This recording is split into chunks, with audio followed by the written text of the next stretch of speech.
अस्सलाम वालेकुम गाइस, उम्मीद है आप सब खैरियत से होंगे। मैं आप सबको अपने चैनल में वेलकम करता हूं। हमने नाइन्थ क्लास के मैथमेटिक्स पढ़ रहे थे और एक्सरसाइज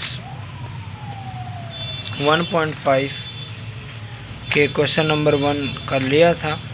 आज हम उसका क्वेश्चन नंबर 2 से पढ़ेंगे। क्वेश्चन नंबर 2 क्या कहते हैं कि find which of the following matrix are singular or non singular, कि जो गिवन मैट्रिक्स है इसमें से सिंगुलर कौन सा है और नॉन सिंगुलर कौन सा है।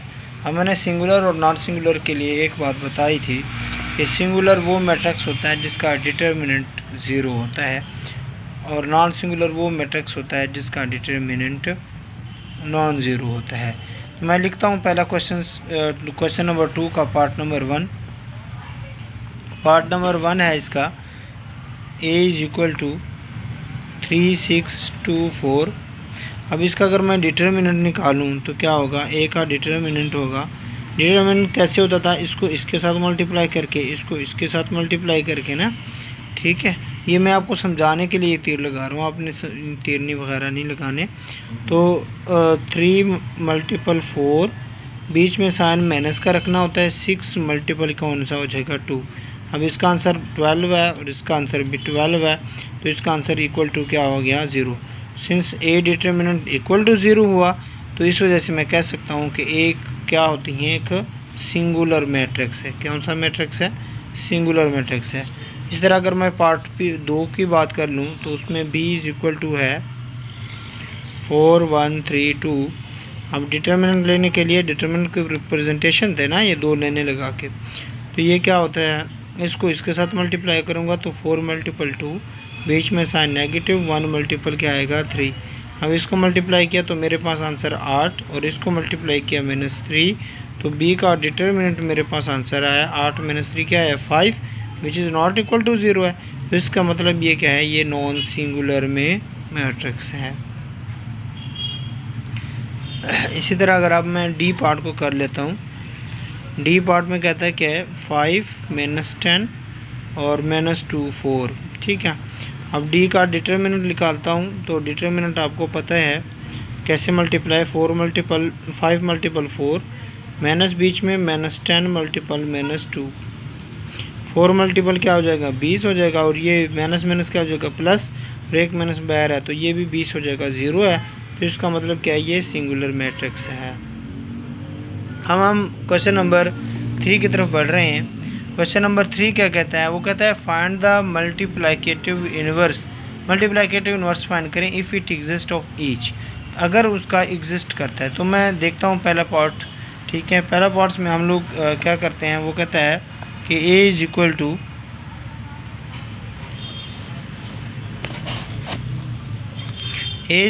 है -1, 3 और 2, 0।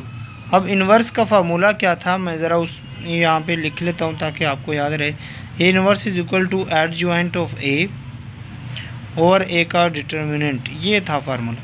अब सबसे पहले मुझे क्या करना पड़ेगा, मैं इसका एडजॉइंट निकाल लेता हूँ, सॉरी डिटर्मिनेंट आपको पता है कैसे निकालते हैं। इसको इसके साथ मल्टीप्लाई करेंगे तो 0, इसको इसके साथ मल्टीप्लाई करेंगे तो -6 आ जाएगा, और ये क्या हो जाएगा, 6।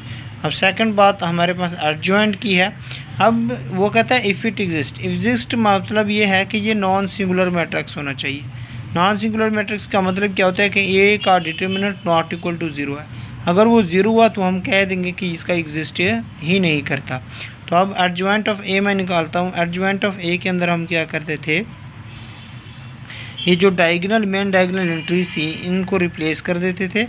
1 की जगह पे -1 की जगह पे 0 आ जाता था और 0 की जगह पे -1, और जो सेकंड डायगोनल है इसकी जो एंट्रीज़ है माइनस के साथ चेंज कर देते थे, ठीक है। अब मैं पुट कर देता हूँ सिंपल सा कि ए इन्वर्स = इसके फार्मूले में एडजॉइंट ऑफ ए और ए का डिटर्मिनेंट। अब ए का डिटर्मिनेंट क्या था, -6, और आप लोगों के पास जो एडजॉइंट क्या था, -3 और -2, और साथ में आप लोगों के पास क्या आ जाएगा, -1 आ जाता है, ठीक है। अब इसको मैं आगे मल्टीप्लाई कर देता हूँ ना, तो ये 0 के ऊपर डिवाइड होगा। मल्टीप्लिकेशन हर एक एंट्रीज के साथ होती थी ना, तो ये इसके साथ डिवाइड होगी तो क्या हो जाएगा, 0। इसके साथ डिवाइड हो गई यानी -3/6 बनेगा, तो क्या बन जाएगा 1/2।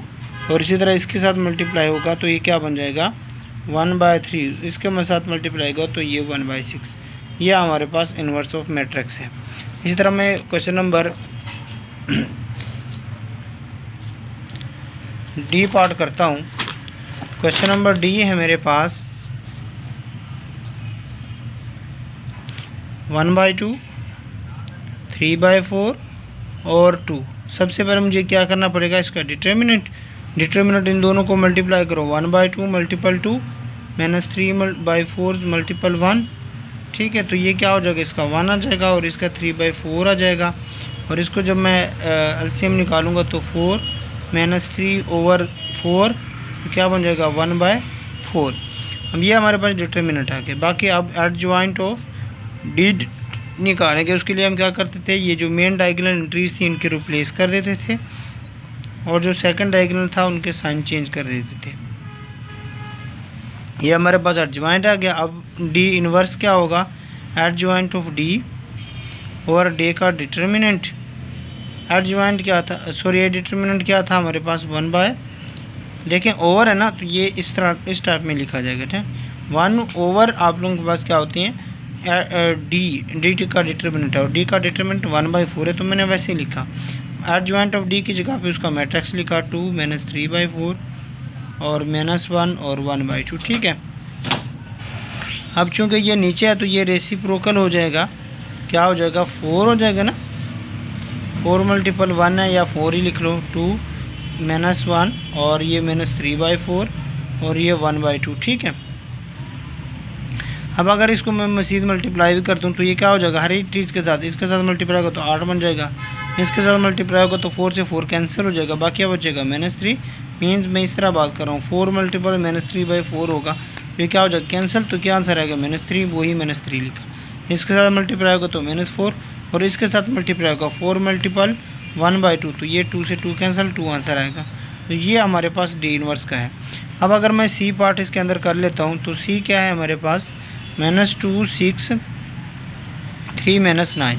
इसका मैं डिटर्मिनेंट सॉल्व करता हूँ तो डिटर्मिनेंट लिखते हैं, देखें इसको इसके साथ मल्टीप्लाई करता हूँ तो 18 आ जाएगा और ये भी 18 आ जाएगा। ये क्या हो गया 0 है, तो इसका इन्वर्स नॉट एग्जिस्ट। क्या करते हैं, इसका इन्वर्स नॉट एग्जिस्ट कर लेता हूँ मैं। ठीक है, ये हमारे पास यहाँ तक क्वेश्चन नंबर 3 था। क्वेश्चन नंबर 4 में क्या कहता है, वो कहता है कि if A is equal to and B is equal to, then आप लोगों के पास ए एडजॉइंट ऑफ ए या फिर एडजॉइंट ऑफ ए लिखें या डिटर्मिनेंट ऑफ ए आई लिख लें, यानी आइडेंटिटी मैट्रिक्स लिख लें, तो इनका आंसर सेम रहेगा।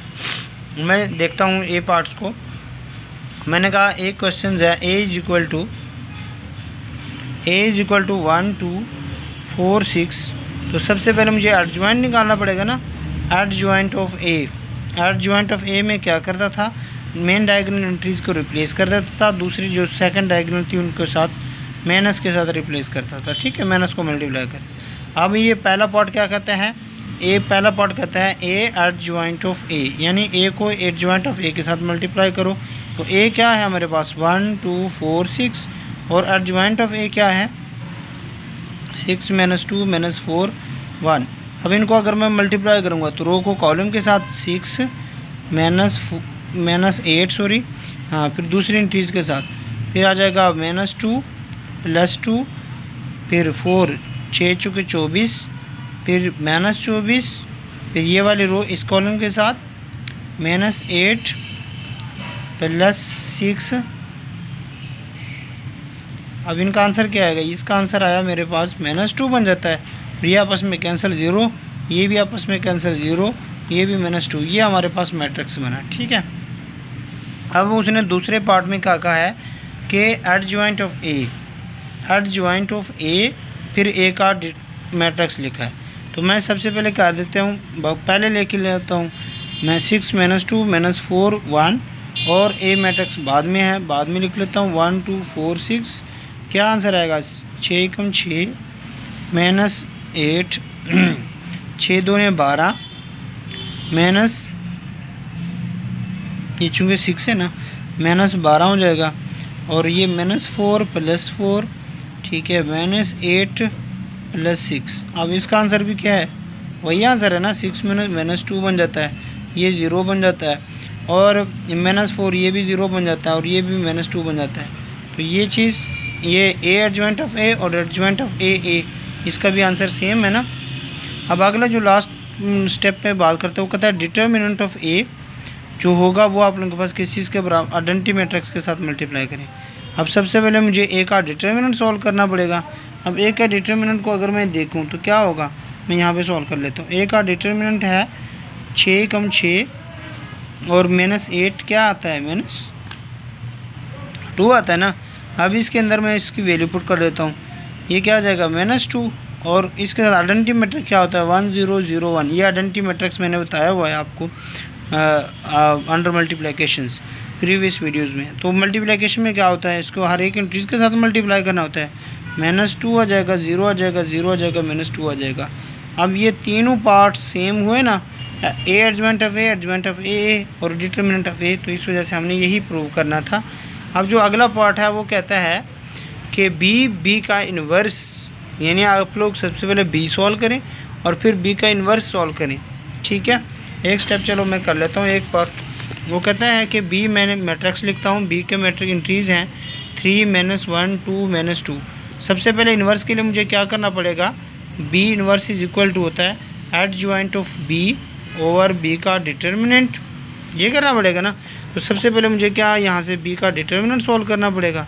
तो क्या होगा, -6 हो जाएगा, और ये क्या हो जाएगा, +2 हो जाएगा, -4 आ जाएगा। ठीक है, अब मैं क्या करना हूँ, एडजॉइंट ऑफ बी ना सॉल्व करने का। एडजॉइंट ऑफ बी क्या था, इन मेन डायगोनल्स की रिप्लेसमेंट कर देते थे इस तरह, और इनके साथ ये +1 ये -2 आ जाता था। ठीक है, अब मैं बी इन्वर्स लिख लेता हूँ। B inverse is equal to होता है adjoint of B over B का डिटर्मिनेंट।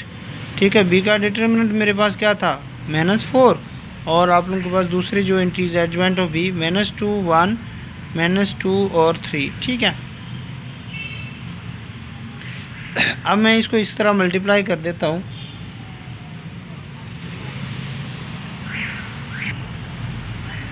हाँ, अच्छा, हम ये बी इन्वर्स तक सॉल्व कर चुके थे कि 1/4 ये हमारे पास B inverse adjoint of B का मैट्रिक्स लिख लिया।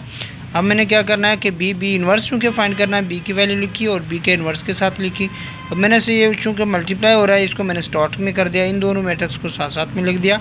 अब इनकी मल्टीप्लिकेशन सिर्फ की है कि रो को इसके कॉलम के साथ मल्टीप्लाई किया, फिर रो को इस कॉलम के साथ मल्टीप्लाई किया, फिर इस रो को इसके साथ मल्टीप्लाई किया, इसको इसके साथ मल्टीप्लाई किया। अब इसका जो आंसर आया -4 0 0 -4।